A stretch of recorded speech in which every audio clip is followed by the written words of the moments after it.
The next session is devoted to our presentation of the textbook. As I said, the textbook is one of the most important, together with the curriculum. These are two most important intellectual outputs proposed for a successful, well-defined, well-designed, framed future master's program. So curriculum and the textbook do give, the main outlines and guidelines for our future work.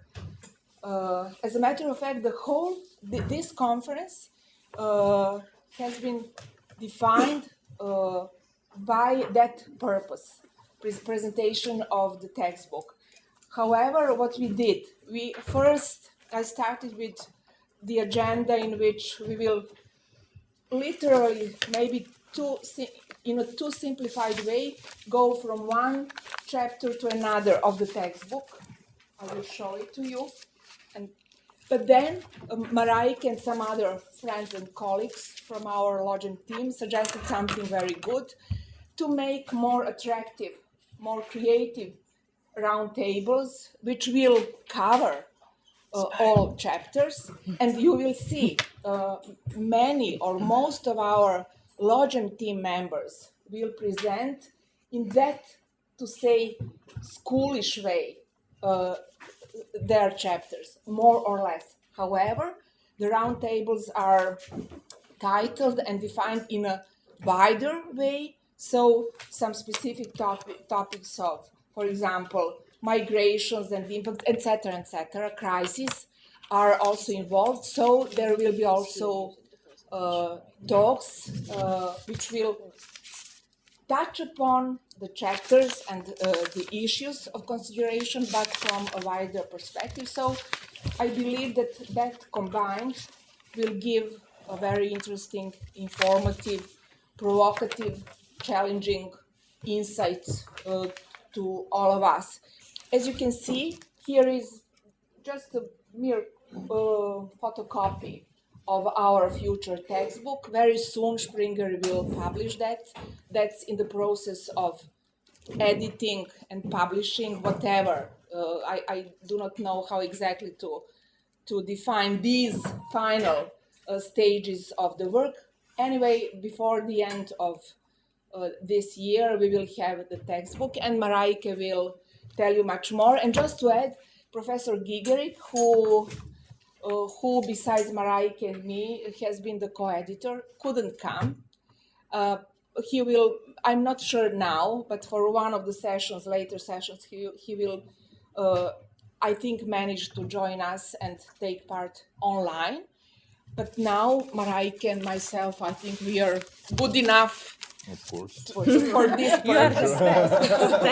So please, the floor is yours for a short, addition to what I said, and then we will give the floor to our distinguished colleagues and friends, Cettina di Salvo and Damir Banović, who will give some kind of an overview of the whole textbook or the book. So thank you in advance, but now Mareike, and then she will give the floor to two of you. Thank you, Dragica. Yeah, Professor Gigerik is very confident that we will manage the two of us. So he sends his regards. Unfortunately, he has obligations at the university in Germany this morning, so he can't join us. But for sure, he will be there tomorrow. Unfortunately, only online. But he would have loved to come. But yeah. Unfortunately, that's the problem with all those travels nowadays, and with the pandemic, you have to balance the different obligations. I'm very glad that I can give you a few more information about the textbook. It still is a very long journey.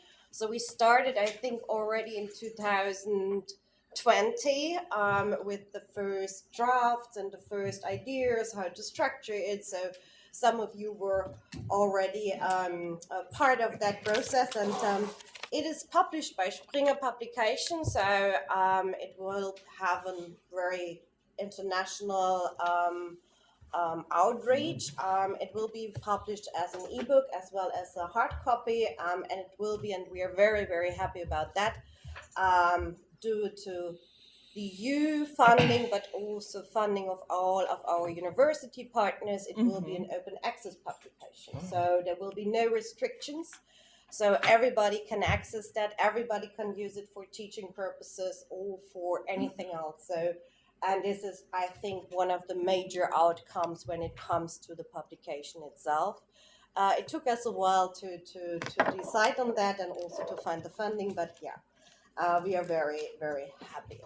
As Dragica already says, it reflects the curriculum of the master program, but it's also addressing students and teachers, lecturers in the whole world. So it's we were first thinking just to use it as a textbook for the master program, but we decided, and also Springer, of course, asked us, because for advertising purposes, to have a more general approach in the chapters, what we happily implemented. And it was not only a long journey, it was maybe also for all of us who were included in the project, also sometimes an exhaustive journey. And we all know that, and because there were more than 50 authors involved. So I just counted them this morning, and it was really, by myself, I was surprised. We knew that there are so many people, but more than 50, that's a number, I would say. The textbook has 19 chapters, and it tries to focus on different parts of law. It's more or less structured in 5 bigger parts. There's one introductory part which deals with historical, sociological, political aspects, but also, as we had the morning session, with feminist judgments, and it's rounded up with a chapter about gender research, because the approach is a little bit different to that what we usually teach our students when it comes to research methodologies.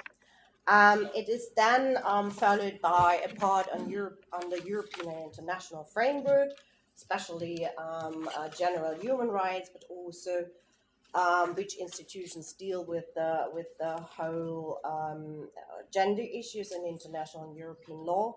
And then, of course, there's also a part on the public law issues, including social security law, but also gender equitable taxation, as well as public policies. And also there is a part which deals with gender aspects in criminal law and also in criminology, and then rounded up with gender equality in the private law context, especially, of course, in family and labor law. That is what, when you ask people law and gender, they usually come up with labor law or family law cases, or domestic violence, of course, but that are the main things, I would say, if we do a survey among students, what they would maybe bring up.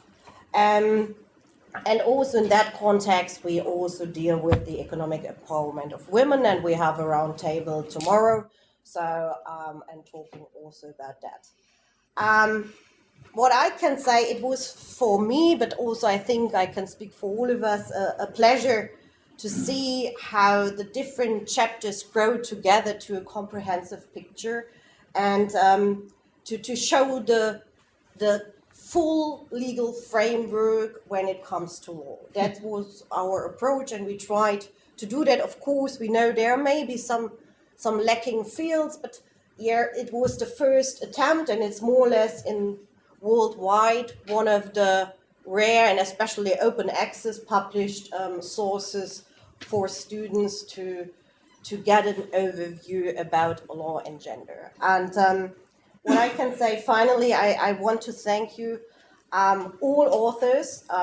Without you, it wouldn't have been possible to publish such a book. So, and we know all the efforts and all the time you contributed to the chapters. We really thank you for that. And also, I want to thank you, my co-editors. Thank you, Dragica.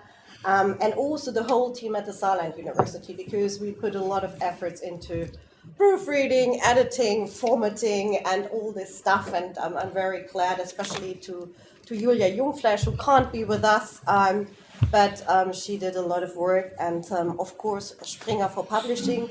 I should also give you the regards from Anja Trautmann, who is the editor at Springer for us, but unfortunately she can't make it. And yeah, I hope that I haven't taken anything from your good from your presentation. I'm very glad that you both take over the part of going more into the details of the content, and we are very glad that you both are here. So yeah, and if you let me just microphone.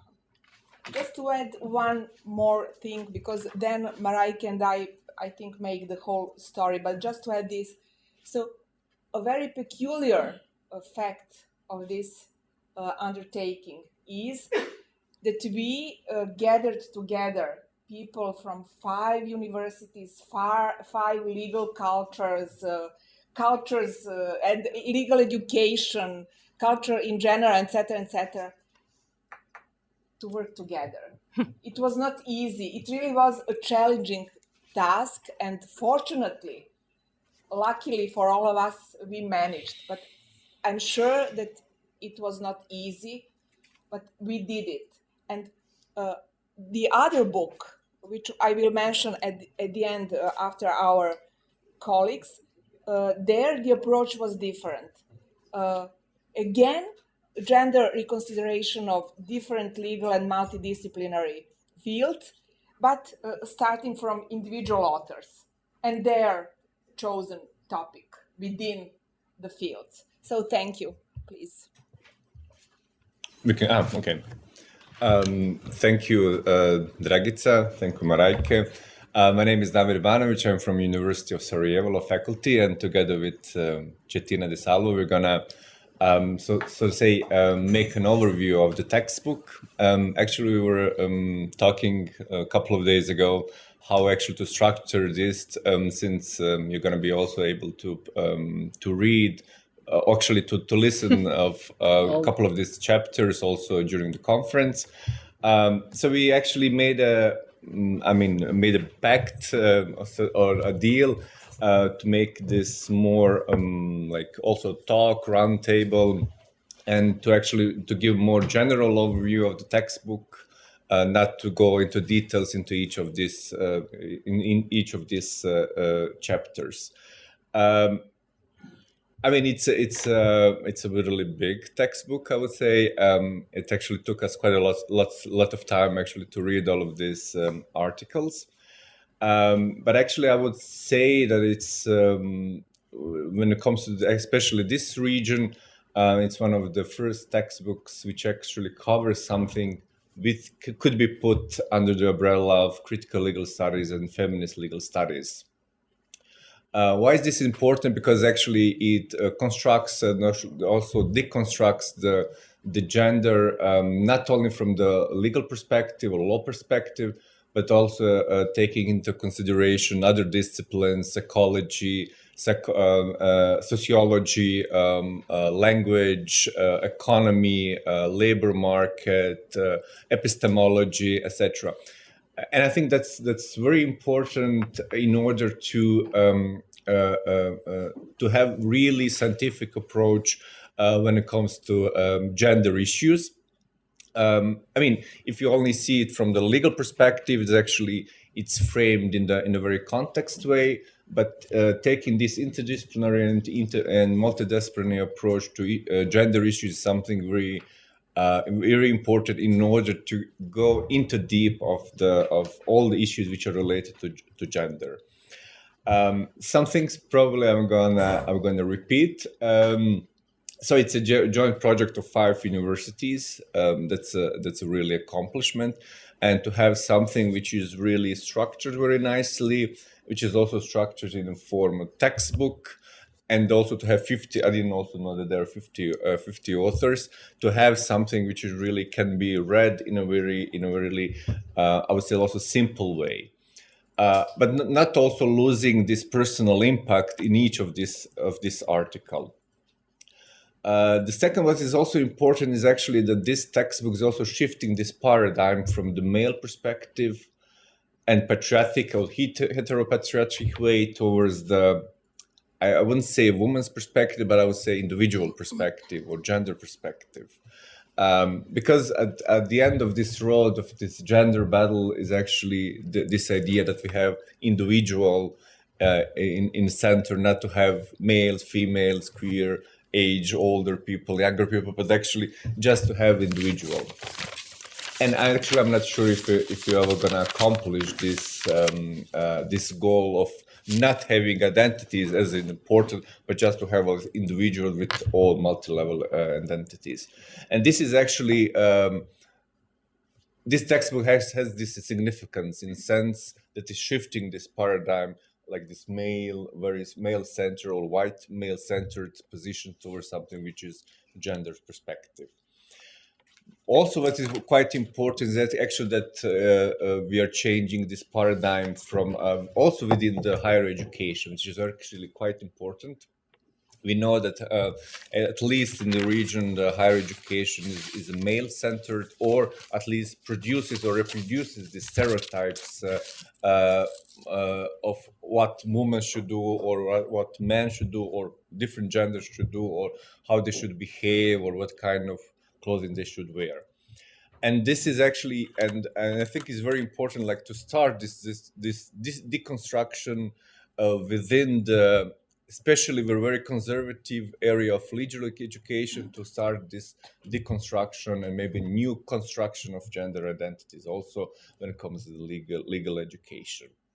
And of course, in order to achieve this inter and multidisciplinary approach is very much appreciated, having in mind all the obstacles or problems when it comes to interdisciplinary and multidisciplinary approach.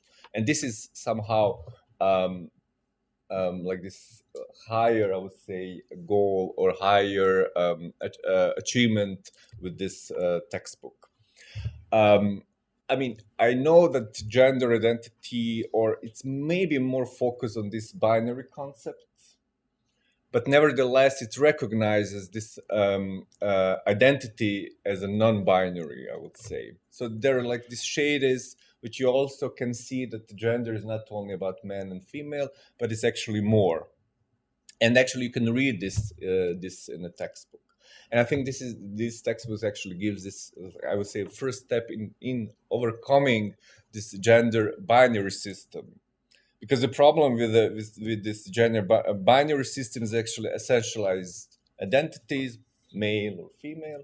But this idea of, I would say also within this textbook is actually to overcome this gender binary concept. And you could also read it in the different chapters, also like transgender people, transgender woman, lesbian woman, LGBTIQ plus population. So, but I think it's still focused on the gender, but you can read these layers of different approaches.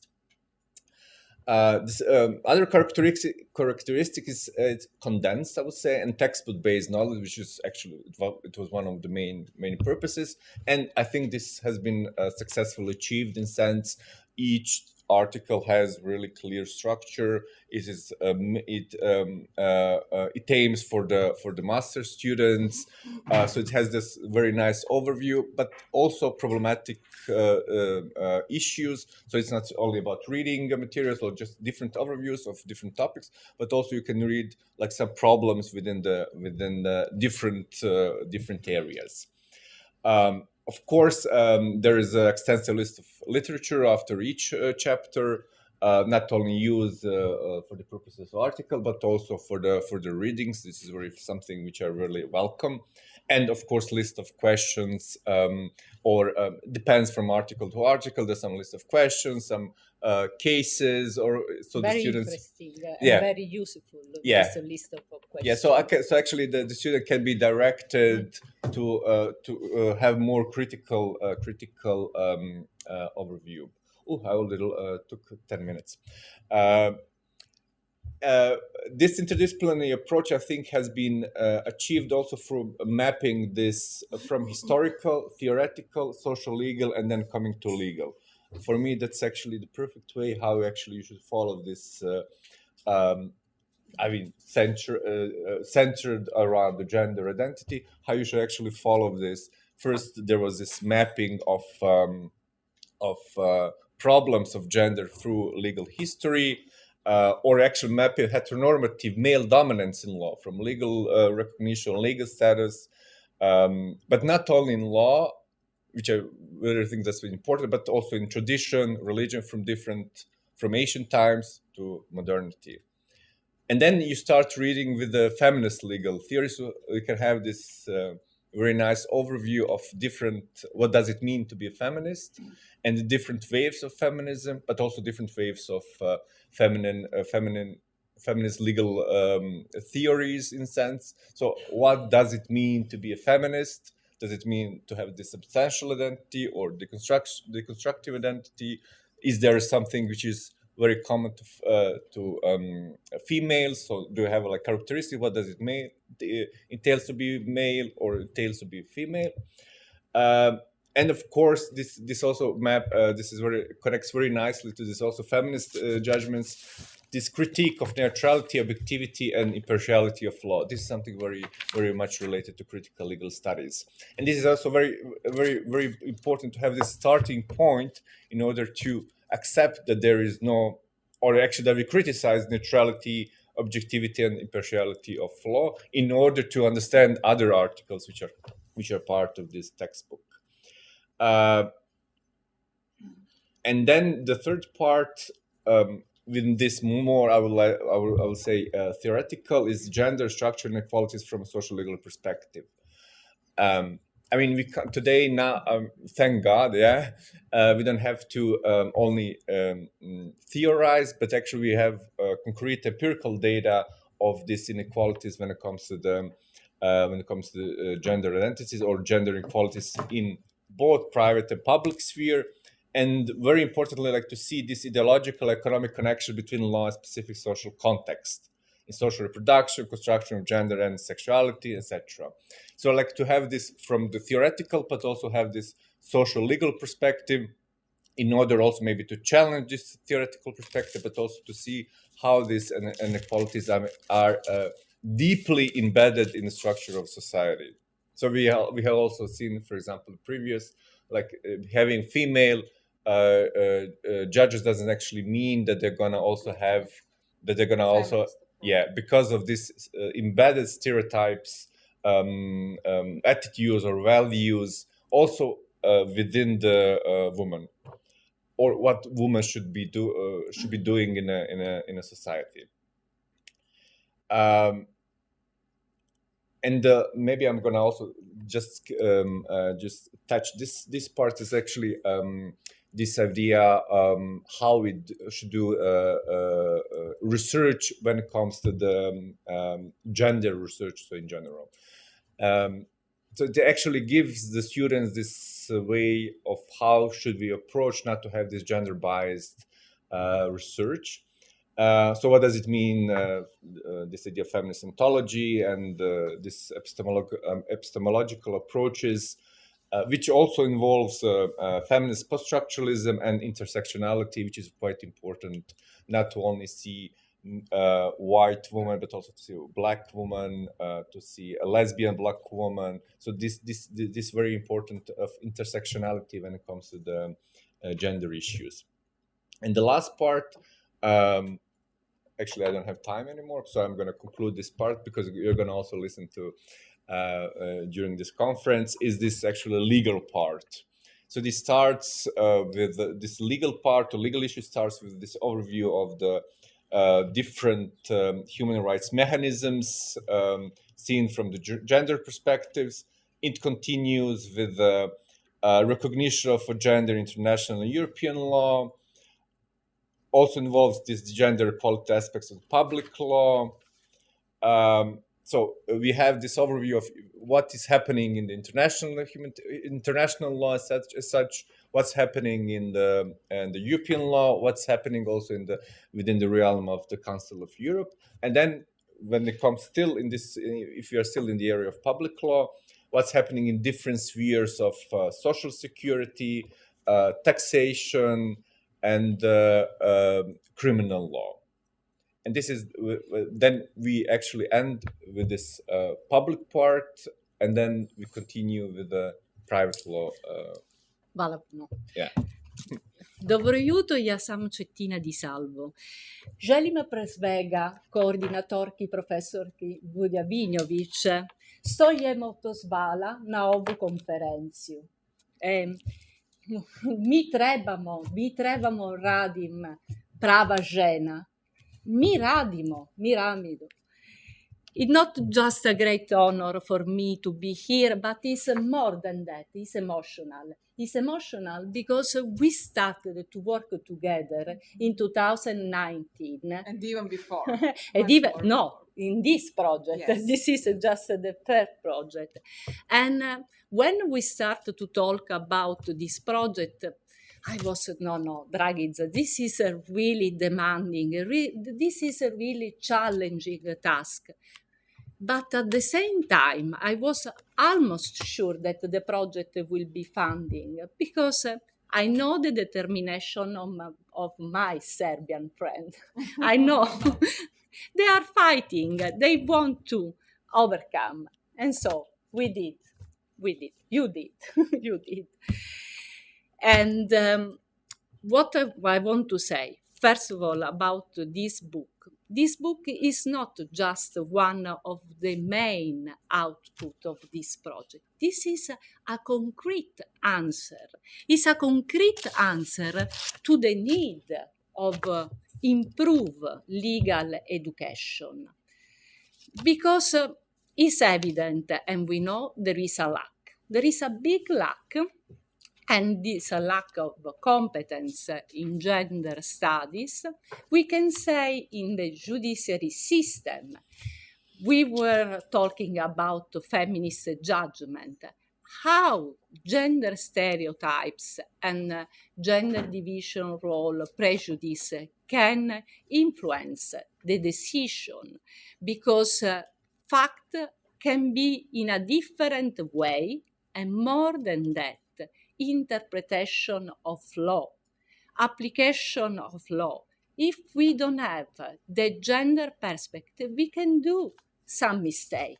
For instance, we have some rule about proceedings, and we have some key important rule. Burden of proof. Burden of proof is central in the proceedings in case of discrimination. But all judges, they interpreted in a right way what is the prima facie, what we need, how the national system manage this rule, what is the preparation of judges about the gender discrimination. We have to work, but we have to work also because international law asks that. For instance, there is the Article 5 of the Convention on Elimination of Discrimination Against Women. It requires in a clear way that we have to combat gender stereotype. We have to train judiciary in order to improve and to develop. So, it's a question of knowledge, it's question of fighting gender stereotypes, it's question also of gender balance in judiciary. That doesn't mean just female and men, but different group, and in particular is something that has to be pointed. Intersectionality. Not just to be female, but we have the capacity to read how one different ground, disability, age, racial, can worsen the situation. We have the real proceeding that can manage this intersection of different ground. We have to work on that. So, lack of competence, for sure, but lack of competence, even, unfortunately, among academics. Among academics, there is a lack of competence, but it's clear. Reading this book is something illuminating. Also, I can say that I manage this topic. Despite of that, when I read this book, was for me like a painting. There is a painting of this movement, of this evolution. But I can say that before to read it, I didn't have this general perception that is the difference in order to improve this different field and how we have to work. And in this painting, there is a fil rouge, a common fil rouge, that is always the same. Gender stereotypes. In every chapter of the book, there is one part dedicated to the need to combat stereotypes, even if we have a clear rule. Worse when the rule is ambiguous. We need to work on that. So, as a university, what is the commitment? What do we need to? We need to educate ourselves before that, and then we can share with what we know. And through this book, we can do that, and we can do that in a very important way. And it can help also in order to improve environment work at university, because also university as an institution need to work in gender discrimination. And it's evident this need from the words of the President of the European Commission, but more than that, what the European Commission is asking now university, to have gender equality plans. And you have a wonderful gender equality plans, but we need to work in a gender equality plans because just the rule in order to protect different gender cannot do all. We have to educate ourselves more. There is now the European Commission as asking this quality plan, not just like, it's not a recommendation, it's mandatory. If the university want to use the European Horizon funding, we have to get gender. What is it? It will be a driver in order to develop this gender culture, before of legal gender culture, and to overcome what we have, because we have weak point on that. So this book is really a great helpful for all of us, and then for the student. But I want to say, I fix 3 points that for me are a key point of this book, and will show the added value for teaching and for learning. First, the book raises awareness and sensitivity, so will contribute to work on gender equality and to determine ex ante effectiveness, because if we fight against discrimination, against gender stereotypes, so we are in ex ante, we can manage ex ante the effectiveness of law. Second step, contribute to the effective implementation of EU law, international law, and national law about gender equality. Why? Because to training, to know the law will help in a proper application, interpretation of law in case of violation. So what we will gain? We will gain in case there is some violation, and so we need people with gender competence. We will have the ex post effectiveness, because to interpret it in the right way, to apply in the right way, is one result ex post. Moreover, is a driver of improvement, of development, because we have to know before to work for a better law and for better gender policies. If we don't know that, we cannot have this driver. So, is a concrete answer. And for instance, just to have a really quick picture of the part dedicated to the gender, to the private law, that is really interesting. It's really interesting.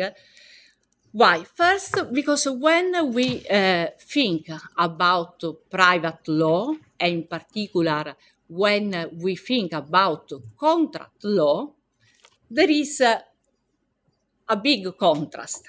How we can manage freedom of part, and at the same time how we can manage the limits that there are from the law about equality. We have to find a balance between these different values, because for sure there is the freedom of contract, but this freedom has some limits. It means that we have to respect people that pertain to some minority group. So it's something that works not only with public offer, but also with private offer. We need to reconsider how to create this balance. That is possible. Yes, for sure it's possible, and we have to do that. We have to do that because we cannot overcome the respect of people that are in some specific category. It's our constitutional tradition. It's not just a question of discrimination. And this painting of private law is a painting that we can say that the start point, the first part is the evolution, the history of private law in this sense. And it's the same with the labor law. It's the same with the business law.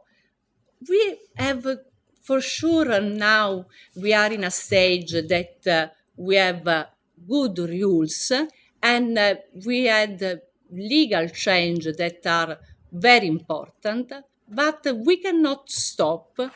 And through this book, we can understand, it's possible to understand which are the weak points, in which direction it's important to work in order to develop, to have the improvement also the law. So just in order to close, read this book was for me like it's a big book. So it was challenging, but at the same time it was so open-minded for me that I was reading like, we will see, when you reading some narrative book and you are looking and you are trying to follow the history. The feeling was the same, and it's sure about the approach is more an approach about gender role and binary, but in the same time there is some specific reference to non-binary people. But I think that is, as Professor Vujadinović has highlights, is not a weak point. It's a strong point because it reflects the stage where we are. What is the state of affairs? In which point we are? For this field, we are in this point. For the other, this legal field, we are in this point. It's a mirror of the situation. Hvala puno. My pleasure. Ja sam puno srećna biti u Beogradu.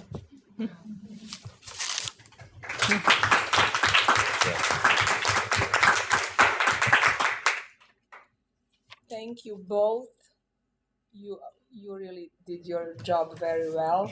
Thank you, Cettina, for your Serbian, Croatian, Bosnian and Herzegovina language, because she's very good and she does it. She learns it, and she's very successful. And I always feel ashamed that I'm not doing that also with my Italian, which I knew and forgot, but I do not make any effort. Maybe because of this project, I do not have energy for improving and recovering my Italian, but thank you very much. So we have some time for your questions and comments.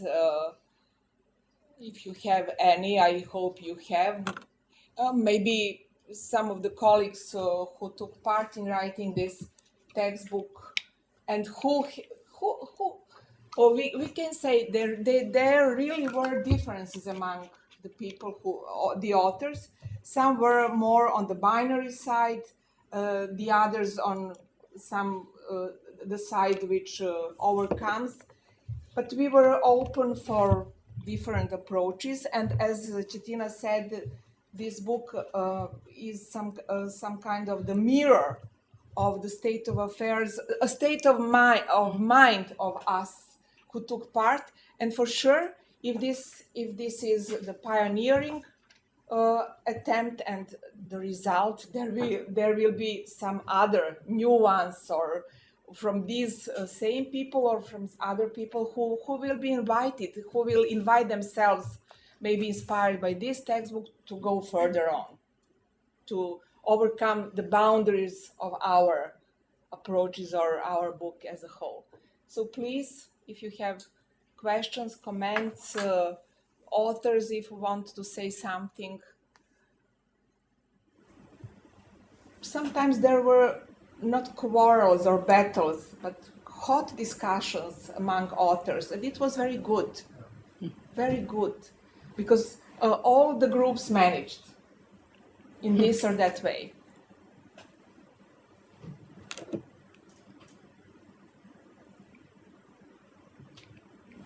We said all. Mariam?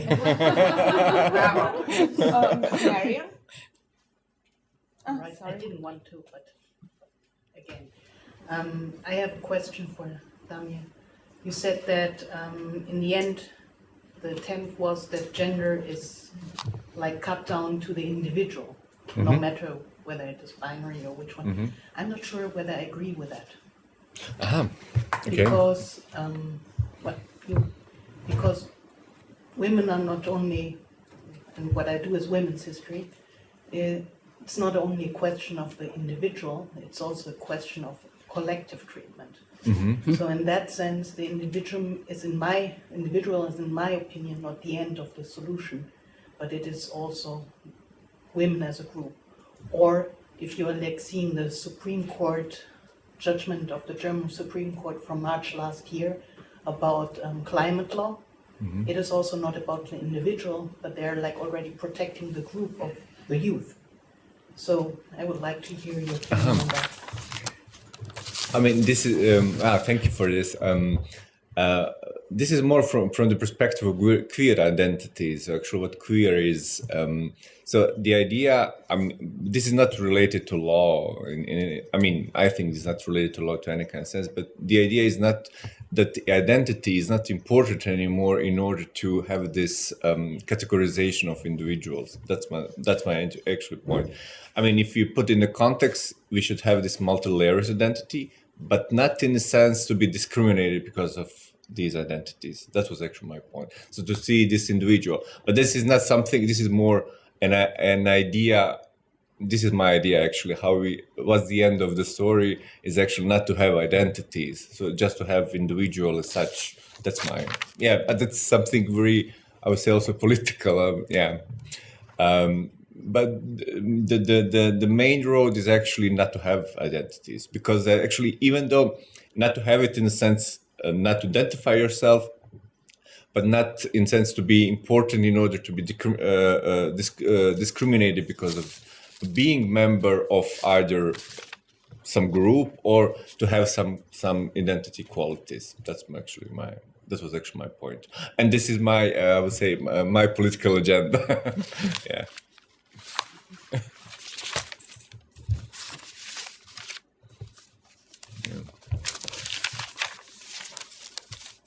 So if there are maybe people are not able to put the questions because they didn't have an opportunity to read the book, but just before I close this session, I didn't check whether the lunch is there, but if not, you will just relax and wait for it, because it is expected to be in 20-25 minutes. But before we finish this session, or maybe somebody else would like to say something, what I want to add,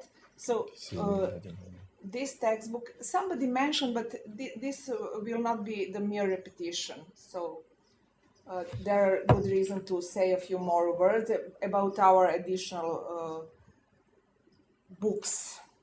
So this one was the obligation proposed and the most important outcome. However, we were so diligent, and it's amazing when something is good, essentially, then it provokes and inspires you to go further on.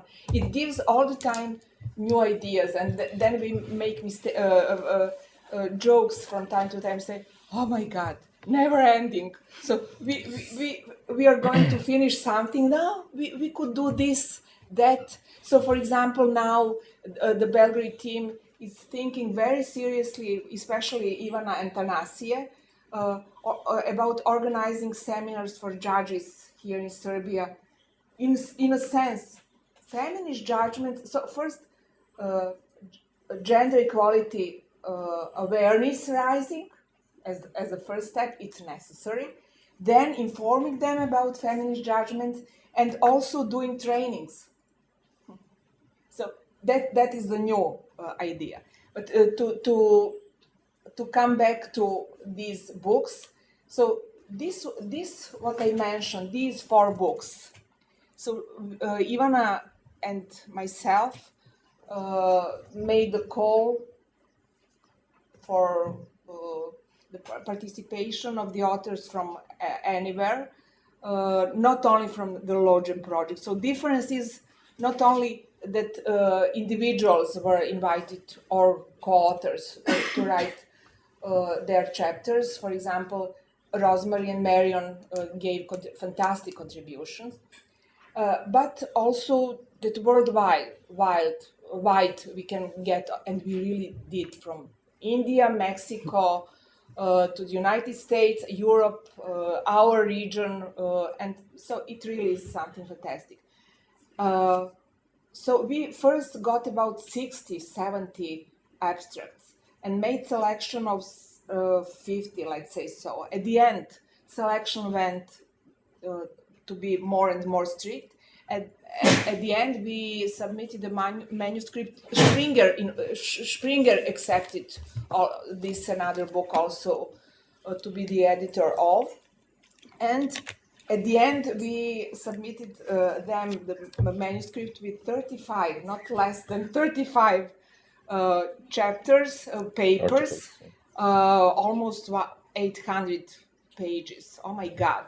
Ivana and we barely survived that amount of work for months, but we did it very sincerely and with a devotion. And so the feedback was, this is good, let's make from that series instead of one too big book. One of our colleagues from the faculty made the joke. He said, I would forbid so huge books to be published at all. And at the end, so instead of that too big book, we will have these first 4 books. So there was 6 sections in the huge book, but now we have 4 books. We fused those smaller 2 sections into some others, and very soon these books will be published. And very soon, again, we will announce the call for the 5th book, which will be titled Gender and Judiciary.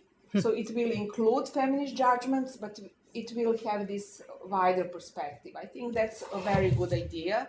So start thinking about your individual contributions for that book. And I think that the 6th one will be about feminist legal theory. The colleague of ours from the theoretical department starts thinking about giving us that idea, and of course that we will. So each year again we will go on. Ivana and we will be the co-editors of the series, and always again we will have editors of books. So I'm proud. I think that we can be proud. That's also the result of the LAWGEM project, but not the only additional one. After the conference in Cadiz, which was called Law and Gender in Practice and Theory, our dear friend and the contact person for the Cadiz partner university, Isabel Ribes, she initiated writing the book. So the call, don't smile because of my pronunciation, please. But I do my best, but okay. So, and the call for the contributions was announced then for the book with that title, and the book has already been published. So that's also fantastic. And something else is going on. In September, 20th of September, Professor Ljubinka Kovačević and I initiated, we said, we have to organize the conference on gender in the field of disability, of girls, women, and among persons with disability. And the conference really was very successful, without any reserve, just to say it really was a great conference. And in the meantime, again, we did the same thing, very good thing, announced the call, and I do not know by heart how many abstracts, and until I know, because I have to write that paper, I think the deadline is September. You can add Ljubinka if you want, but the title of the book will be Intersectional Discrimination of Women and Girls with Disability and Their Empowerment. And Professor Marko Evola, who also couldn't come, he is the contact person for Lumza University, and he had some illness and something happened with his father, so he couldn't come. He is the co-editor with us, but Ljubinka is the main, how to say, the main leader and somebody who takes the whole effort mostly. So if you want to add some, no? Okay. So as you can see, please. Yes, we should.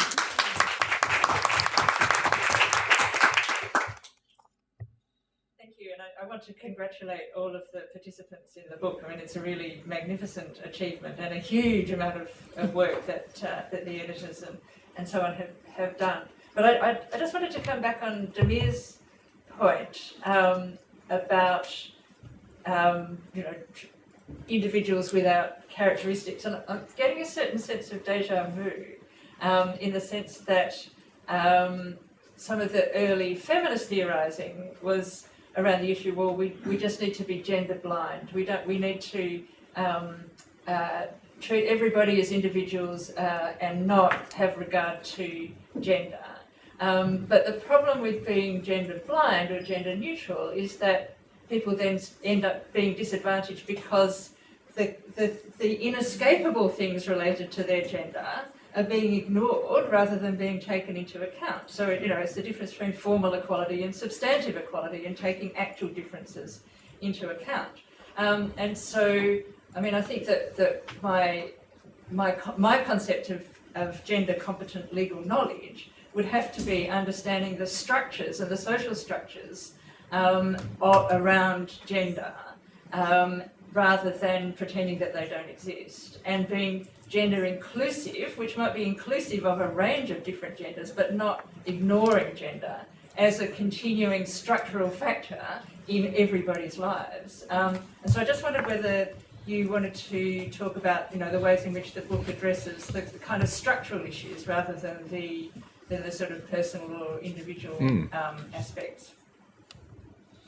I mean, the book is gender structured, I would say. No, it really recognizes this fact. But I mean, when we achieve gender equality, yes.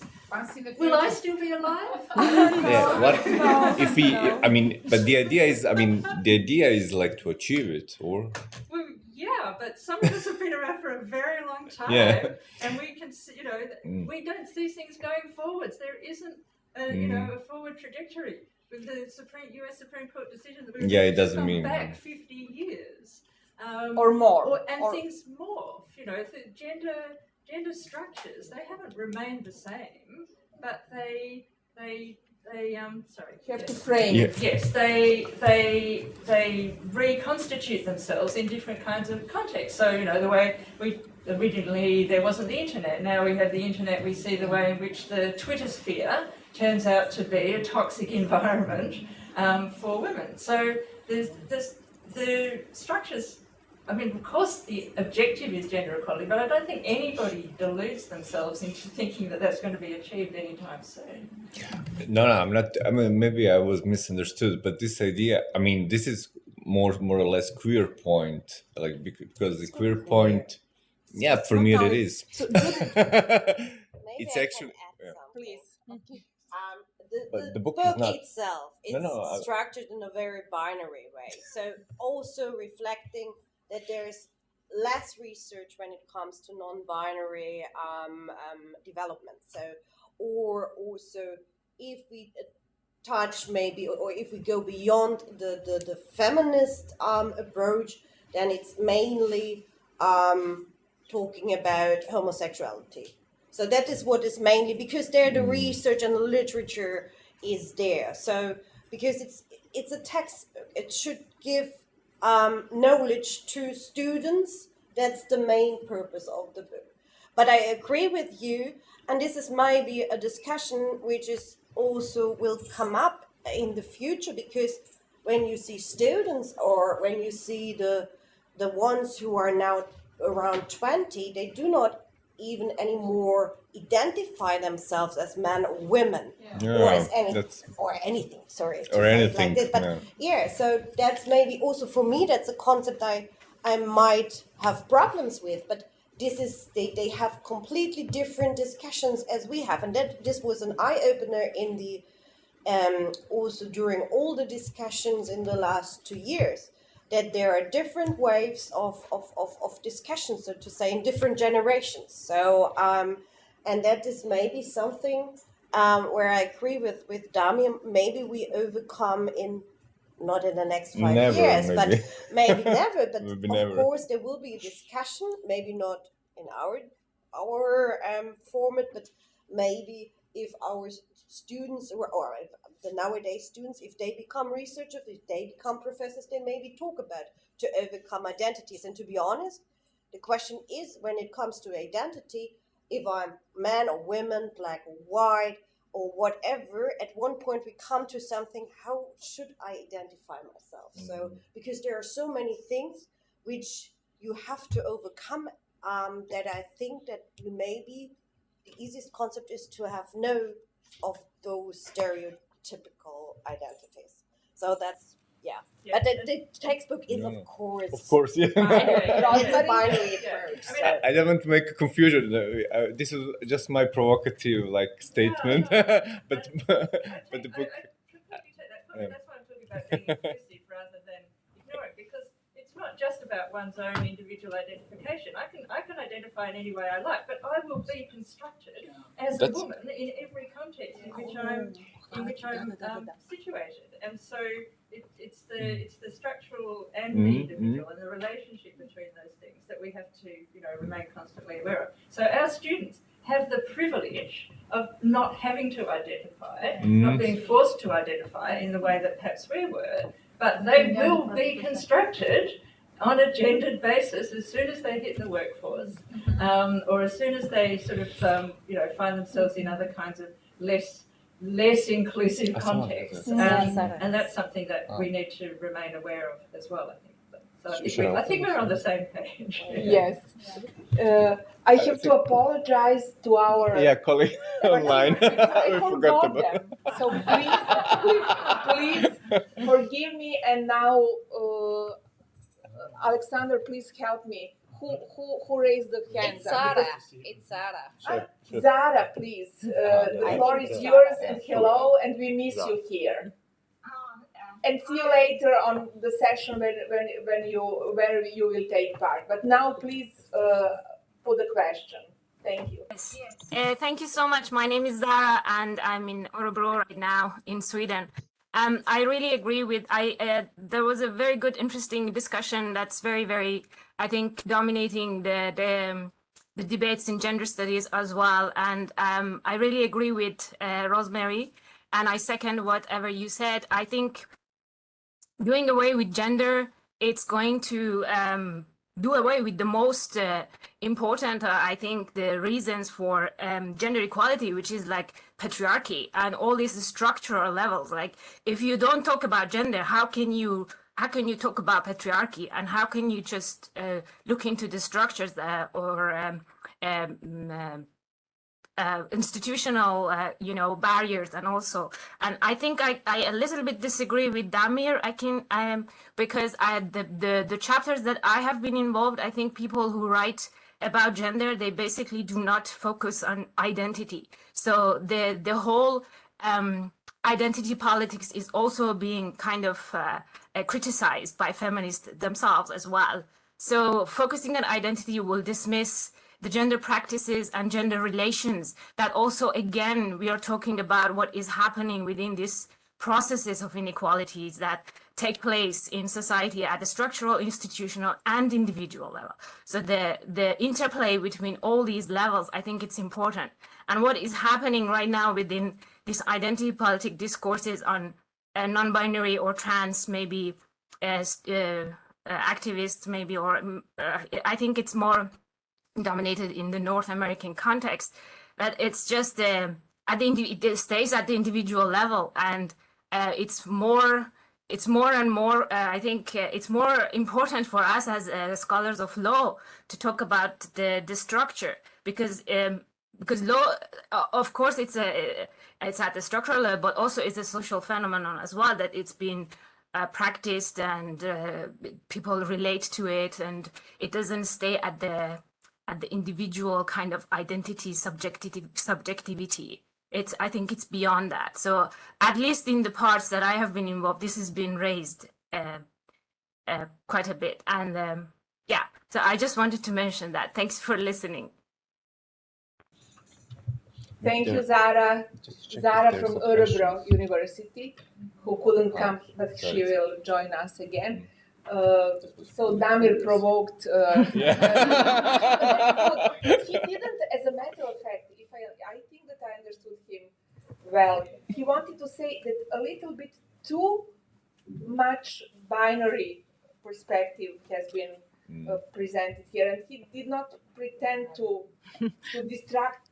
No. But just to add, and then he added this provocation. But good for us to add that.